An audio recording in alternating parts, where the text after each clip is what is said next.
नमस्कार दोस्तों, हमारे चैनल में आपका स्वागत है। आज हम सुनेंगे कृष्ण प्रिय भक्त मीराबाई की कहानी। यूं तो कृष्ण भगवान की कई गोपियां हुआ करती थी, लेकिन कृष्ण के प्रति मीरा के प्रेम के कुछ अलग ही मायने थे। मीराबाई भक्ति और प्रेम की एक ऐसी मिसाल मानी जाती है जिन्होंने अपना पूरा जीवन कृष्ण दर्शन के लिए समर्पित कर दिया।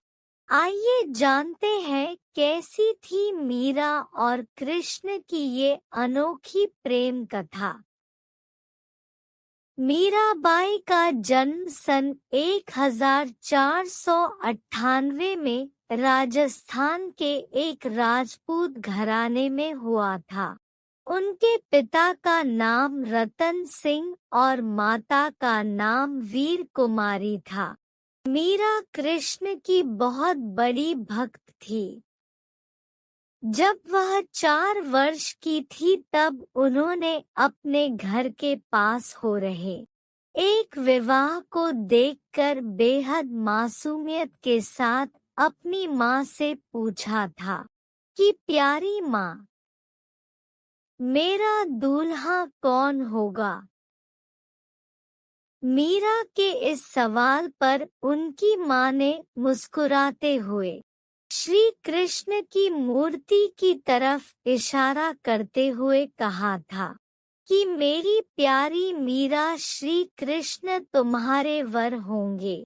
जिसके बाद से ही मीरा श्री कृष्ण को अपना स्वामी मानकर उनके प्रेम में विलीन हो गई। कुछ समय बाद ही मीरा की माँ का निधन हो गया था। जब मीरा बड़ी हुई तो उनके मन में ये विश्वास था कि श्री कृष्ण उनसे शादी करने जरूर आएंगे। मीरा बेहद खूबसूरत और स्वभाव की कोमल थी। वे बहुत सुरीली आवाज में गाना गाती थी। लेकिन मीरा की शादी मेवाड़ के महाराणा सांगा के पुत्र राणा सांगा से हुई। मीरा ये शादी नहीं करना चाहती थी, लेकिन परिवार के जोर देने पर उन्हें ये शादी करनी पड़ी। माना जाता है कि शादी के बाद भी मीरा का प्रेम कृष्ण के लिए कम नहीं हुआ। विदाई के समय कृष्ण की वही मूर्ति अपने साथ लेकर गई, जिसे उनकी माँ ने उनका दूल्हा बताया था। शादी के बाद मीरा ससुराल के कामकाज पूरे करने के बाद रोजाना कृष्ण के मंदिर जाया करती थी।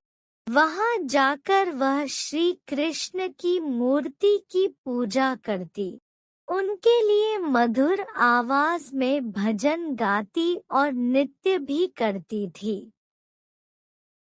मीरा का कृष्ण के लिए प्रेम उनकी ससुराल वालों को बिल्कुल पसंद नहीं था।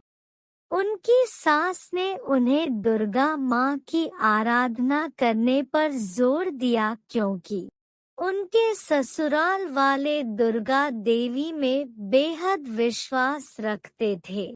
लेकिन ससुराल वालों के श्री कृष्ण की आराधना से रोकने पर मीरा ने साफ कह दिया कि मैं पहले ही अपना जीवन कृष्ण के नाम कर चुकी हूँ। इसके बाद मीरा की ननद उदाबाई ने उन्हें बदनाम करने भी कोशिश की। उदाबाई ने अपने भाई राणा से कहा कि मीरा का किसी के साथ प्रेम संबंध है और उसने मीरा को उस व्यक्ति के साथ देखा है। ये सुनकर राणा बेहद क्रोधित हुए और आधी रात बहन उदाबाई के साथ मंदिर जा पहुँचे। मंदिर पहुंचकर उन्होंने मीरा को कृष्ण की मूर्ति के साथ अकेले ही बातें करते हुए देखा। ये देखने के बाद वह गुस्से से चिल्लाए कि मीरा, अपने जिस प्रेमी से तुम बातें कर रही हो उसे मेरे सामने लेकर आओ। इसके जवाब में मीरा कृष्ण की मूर्ति की ओर इशारा कर कहती है कि ये मेरे स्वामी हैं, इनसे मेरा विवाह हो गया है।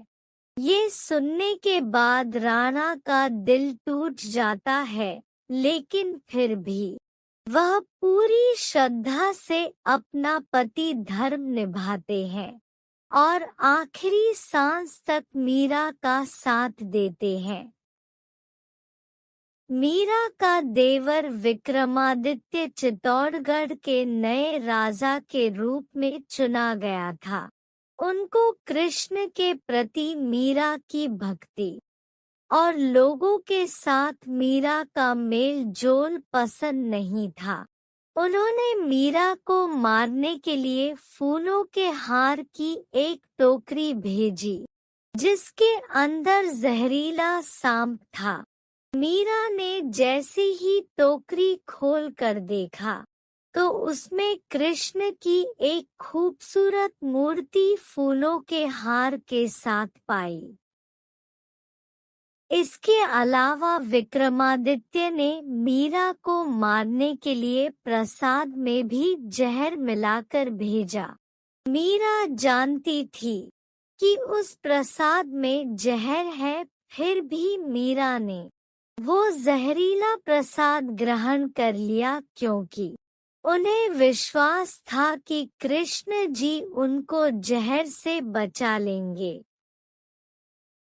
जब मीरा को मारने की कोशिशें हद से ज्यादा बढ़ गई, तो मीरा ने तुलसीदास को एक खत लिखकर उनसे उनकी राय मांगी। तुलसीदास ने जवाब में लिखा कि उन्हें त्याग दो जो तुम्हें नहीं समझ सकते हैं। भगवान के लिए प्रेम ही सच्चा प्रेम होता है, दूसरे रिश्ते झूठे और वक्ती होते हैं। मीरा का जीवन उस समय पूरी तरह बदल गया जब अकबर और तानसेन वेश बदलकर मीरा के गाने सुनने चित्तौड़गढ़ के मंदिर आ पहुंचे। उन्होंने मीरा के पवित्र चरण छूकर कीमती जवाहरात की माला कृष्ण की मूर्ति के आगे रख दी। जैसे ही राणा को ये सूचना मिली, वह बेहद क्रोधित हो गए, जिसके बाद उन्होंने गुस्से से मीरा को कहा कि जाकर डूब मरो और जीवन में कभी भी अपना चेहरा मत दिखाना। तुम्हारी वजह से मेरी और मेरे परिवार की बहुत बदनामी हो चुकी है। तुमने हमें लांछित किया है।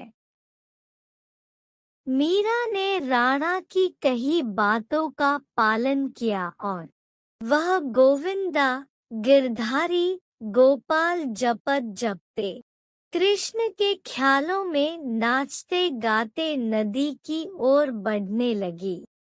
जैसे ही मीरा ने नदी में कूदने की कोशिश की, पीछे से किसी ने उनके हाथ को थाम लिया और वह गिरने से बच गई।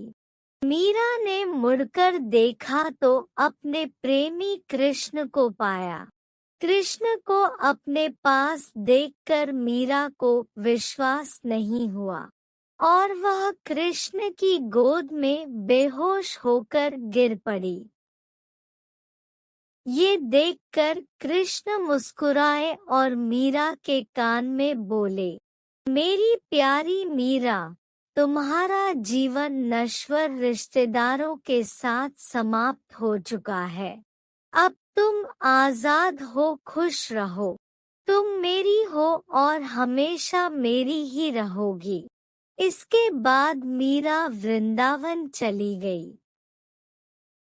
मीरा के वृंदावन चले जाने पर राणा वृंदावन आकर मीरा से माफी मांगते हैं। और अपने साथ चलने को कहते हैं। लेकिन मीरा साथ चलने से इनकार कर कहती है कि मेरा जीवन कृष्ण से जुड़ा है। ये सुनने के बाद पहली बार राणा कृष्ण के प्रति मीरा के प्रेम की भावना को समझते हैं और वृंदावन से लौट जाते हैं। लेकिन कुछ समय बाद मीरा भी मेवाड़ लौट जाती है और अपने पति राणा से विनती करती है कि वह उन्हें कृष्ण के मंदिर में रहने की अनुमति दे। माना जाता है कि जन्माष्टमी के पर्व पर द्वारका में कृष्ण के मंदिर में मीरा कृष्ण से कहती है कि ओ गिरधारी, क्या आप मुझे बुला रहे हैं? मैं आ रही हूँ।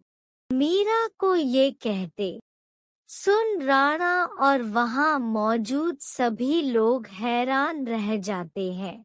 माना जाता है कि कृष्ण को पुकारते ही मीरा में एक तरह का प्रकाश उत्पन्न हुआ और मंदिर के कपाट खुद से बंद हो गए। जब कपाट खुलते हैं तो मीरा की साड़ी कृष्ण भगवान की मूर्ति पर लिपटी हुई होती है, लेकिन मंदिर में मीरा नहीं होती। सिर्फ मीरा और उनकी बांसुरी की आवाज सुनाई देती है। माना जाता है कि मीरा कृष्ण की मूर्ति में ही समा गई थी।